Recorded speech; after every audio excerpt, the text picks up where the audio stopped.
about our first keynote speaker, LaTia Sinclair. LaTia is currently serving as the Assistant Director for the Multicultural Center at Georgia State University. She has nearly 15 years professional experience working in higher education, which spans across diverse institutions of higher education in various departments within student affairs. Institutions she has served include SUNY Buffalo State, Spelman College, Berkeley College, and the Donald and Barbara School of Medicine at Hofstra University, and Northwell Health Systems. Ms. Sinclair attributes much of her success and inspiration to pursue a career in higher education to her undergraduate and graduate involvement as a student leader and positive mentoring relationships with administrators on campus. As a first-generation college student, Ms. Sinclair understands firsthand the importance of access, education, inclusion, and opportunity. Outside of work, LaTia enjoys traveling, spending quality time with her friends and family, and serving her community as a proud member of the Delta Sigma Theta sorority. So now I will pass it over to LaTia.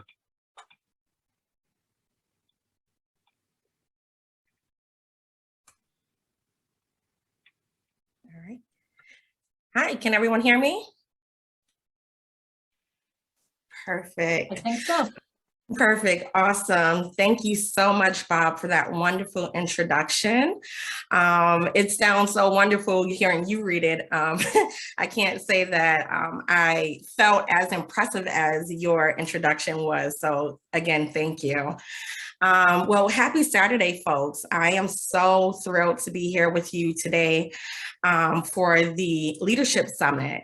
And before we begin, I just wanted to give my gratitude and thanks to our leadership. And so Eileen and Trish, thank you for extending the invitation to me. But more importantly, I want to thank all of you for just joining us this morning or afternoon, wherever you are. I know it's not easy to give up some of your weekend, but that really is a great testament to your leadership skills and ability, and more so your commitment to learning and developing. So again, thank you. I am about to share my screen so that we can just jump right in to talk about diversity, equity, inclusion, and belonging. So give me 1 second.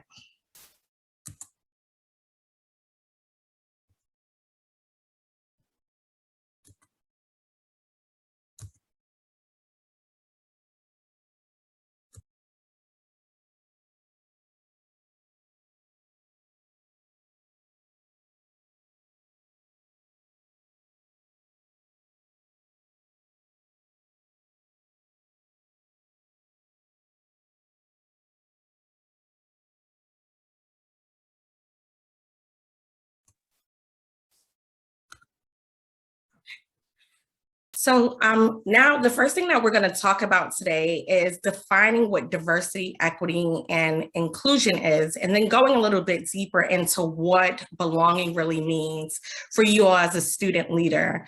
And more importantly, what I want you all to adopt is this idea of an inclusive leader. And so per this definition, diversity is where there is a presence of a wide range of identities and differences in any given setting.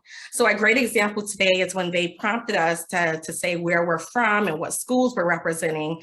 That was a reflection of the diversity that's in this group today. So differences might include racial and ethnic backgrounds, sexual orientation, physical ability, socioeconomic class, nationality, religious or political affiliations, and so much more.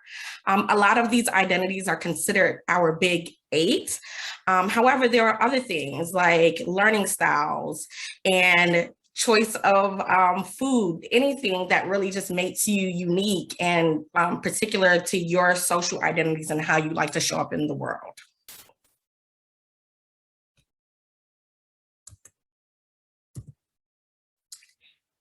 Equity refers to policies, access, and opportunities for advancement.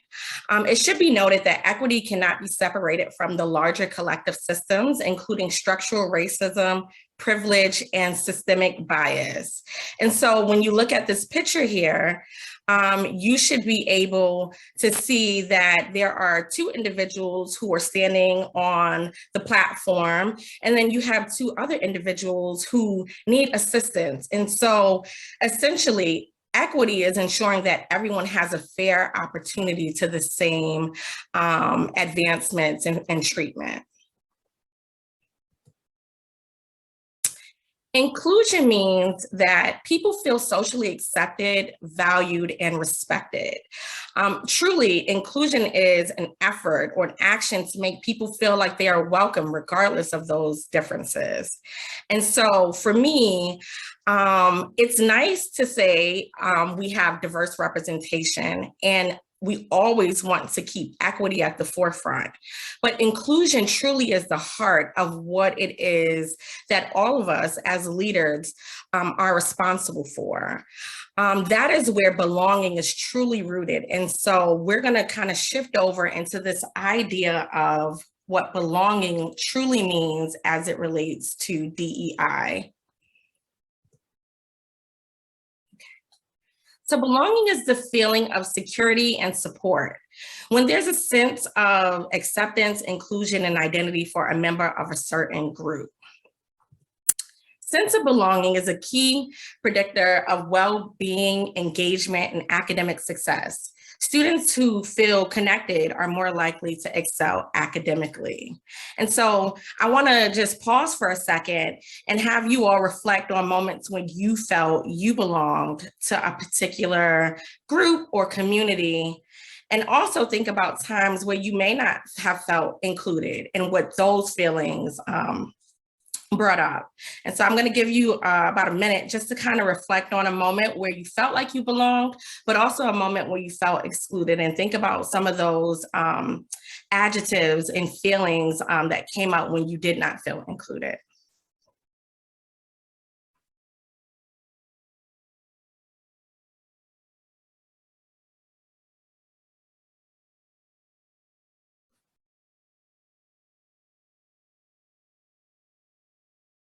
And as you are thinking of some of those feelings for when you were excluded, how about you drop some of those thoughts into the chat, just so that we can get an idea of some commonalities in those experiences.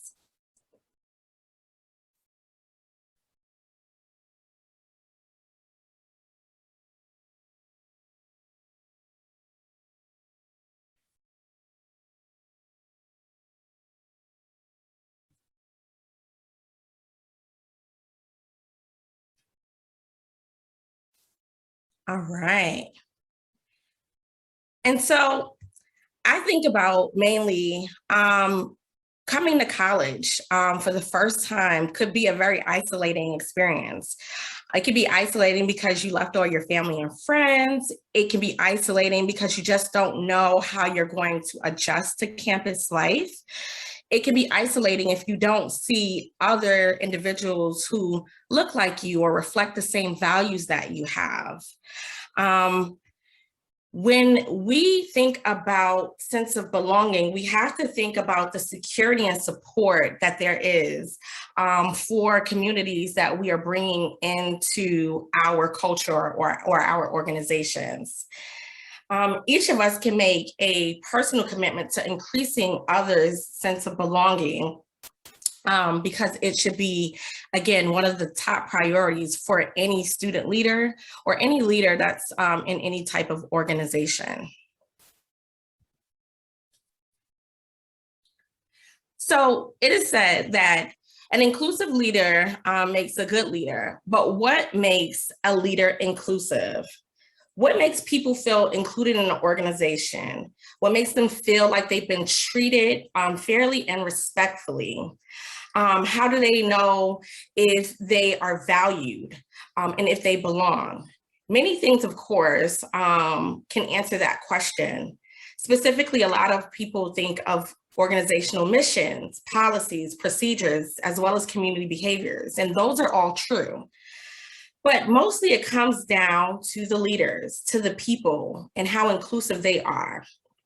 A study conducted by Deloitte found that inclusive leaders possess 6 fundamental traits that help fostering diversity and inclusion.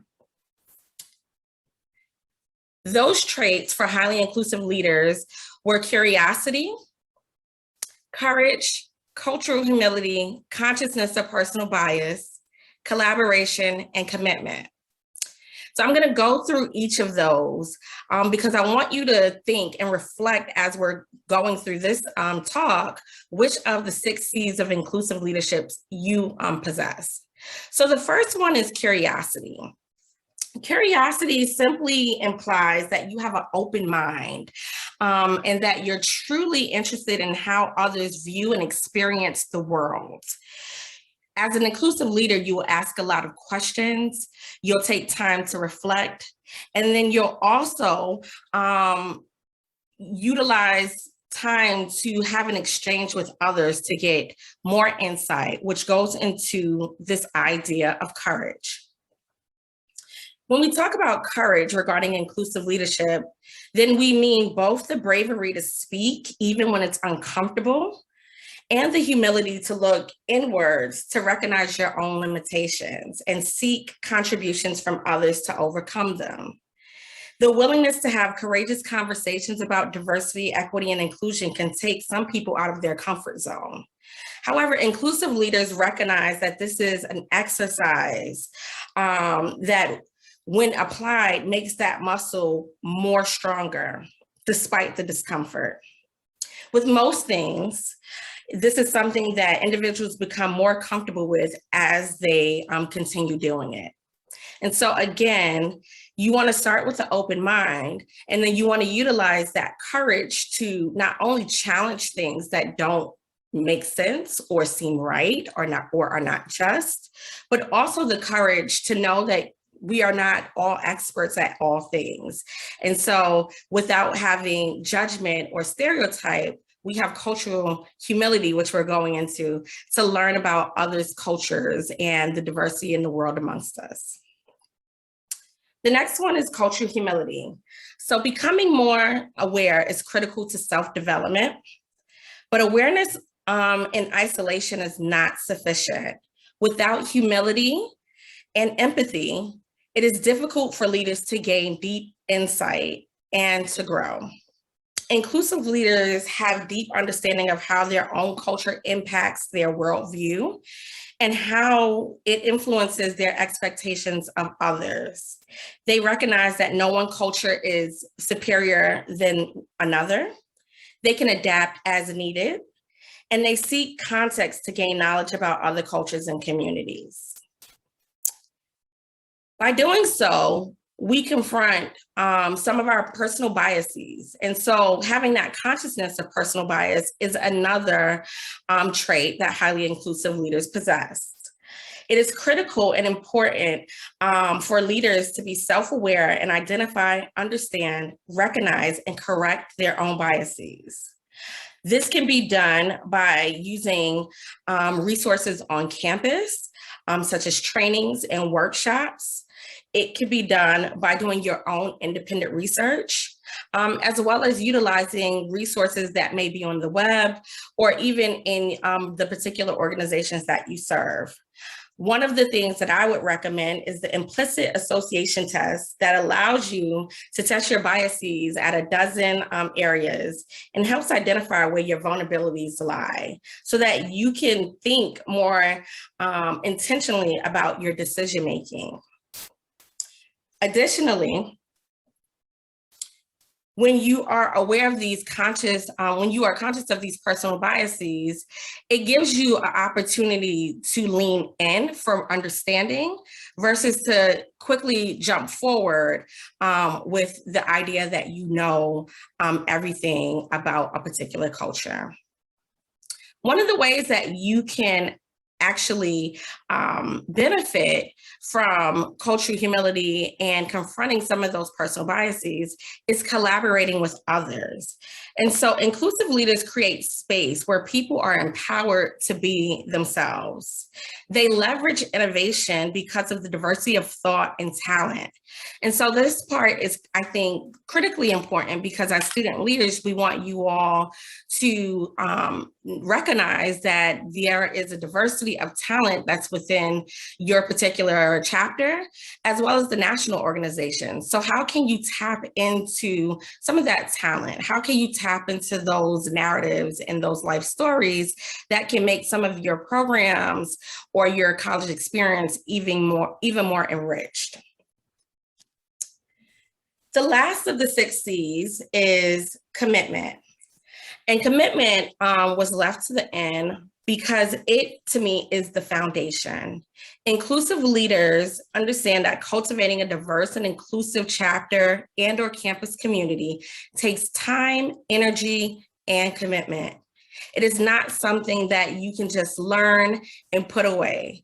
It is something that is ever evolving. And so you have to continuously have the resiliency to push through and to continue doing the work. Inclusive leaders believe that creating an inclusive community begins with them. And those leaders possess a sense of strong personal responsibility for change. And so now that you have a general idea of the 6 C's, I would like for you all to put into the poll question, which of the 6 C's of inclusive leadership do you possess?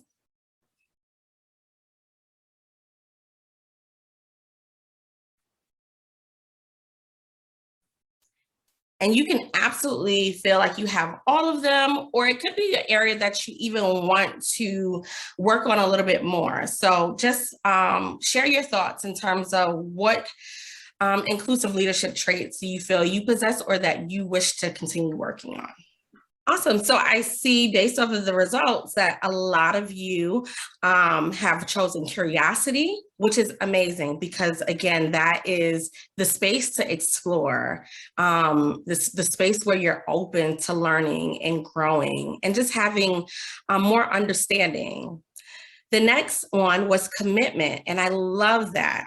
Again, I think that is such a foundational component to be committed to learning and growing and doing the work. And so that those two seem to be the highest, followed by collaboration, which is great. And I know we're going to take some time to talk about how we can collaborate and apply these things to your respective chapters. And it wasn't far behind for cultural humility and consciousness of personal bias, as well as courage. We good? Should I stop sharing it? Yep, we're all good. Thanks.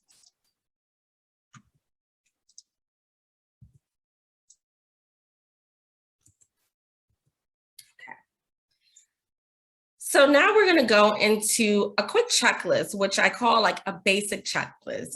It is building and sustaining inclusive community. And so here are a few things that I just noted here that are things that you can do on your particular campus that will help you really immerse yourself into the DEIB, which is diversity, equity, inclusion, and belonging space. So the first one is to invite courageous conversations. By inviting courageous conversations, you're allowing space to elevate those voices who may not have been heard. You're inviting a bridge across difference, you're nurturing growth, and you're allowing development as a community. And so at my current institution, Georgia State, we have a series called Pop Talks, where our students come in every Wednesday and they have an opportunity to just pop in and talk about current events. They talk about hot topics, they talk about what's going on in their lives. And it's really just a great sharing of ideas and stories and experiences. And this is what we like to call a brave space, because you're operating with the courage to talk about things that may be difficult dialogue, but you're also looking for those opportunities to grow and expand your understanding of others in the world. The second one is to engage in campus cultural activities.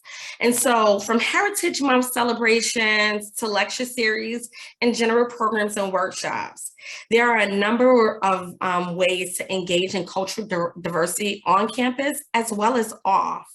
I love to tell students that the cities around you is like your lab. So utilize it. Explore, experiment, immerse yourself in different cultures. To me, that is where true learning and development really occurs. So please take advantage of these opportunities. The third is to join a student organization. So many of you have already shown that you are actively involved by just being a part of this honor society. So there are ways to explore the world and different lifestyles and perspectives through a wide variety of multicultural, spiritual, and special interest groups. And so again, these are opportunities that are open to you to really get connected and find where you belong. The next one would be get training and utilize campus resources. And so unconscious bias can affect the way we perceive and interact with others in our communities. For us at Georgia State, we have a number of trainings and resources that help create awareness. We do that through monthly installments of our In the State Zone allyship trainings, but we also do workshops that can be tailored to our student groups. So if we have a student group that wants to know how to communicate across language barriers or to have cultural competency trainings, we provide those. And so I would encourage you all to get connected with your cultural centers on campus, your student life offices, as well as any other departments that may offer some free trainings that you can utilize that, again, will continue to build that leadership toolkit that you are currently developing. The next one is to assess the commitments and action items of your institution or your organization. And so examine if your organization and institution stands on the right side of history through bold and concrete actions, transparency, and accountability as your diversity, equity, and inclusion plans are being executed. This goes back into that courage piece as well, because we want you to be able to think critically and challenge when things are not lining up the way that they should. And so building that social justice lens, that desire to be advocates and allies is super important in terms of being agents of social change, as well as being an inclusive leader. And the last piece on this checklist is participating in governance. And so a lot of opportunities happen with SGA, or if you're a part of like a residence hall association, or if you could be a part of a task force or any special committees as a student, I would encourage you to get involved. Student voice is so important. And because student life is truly the pulse of campus, you want to be able to get in front of those people who are, influencing policy and have that seat around that table so that, again, your voice is being heard and that you can be an advocate that can influence the best interests for yourself as well as your peers. And so that is a quick rundown of the 6 C's of inclusive leadership, as well as my checklist that I wanted to share with you all on terms of how to get involved and to celebrate diversity and immerse yourself into the inclusion space on your respective campuses. I wanted to take time for us to chat because I'm very much a person who appreciates conversation and exchange of thoughts and perspectives. And so I am going to stop sharing so that we can have some dialogue and we can do a question and answer. Thank you so much, Lettia. That was great. Great tips and strategies, really excellent ideas. So thank you so much for that.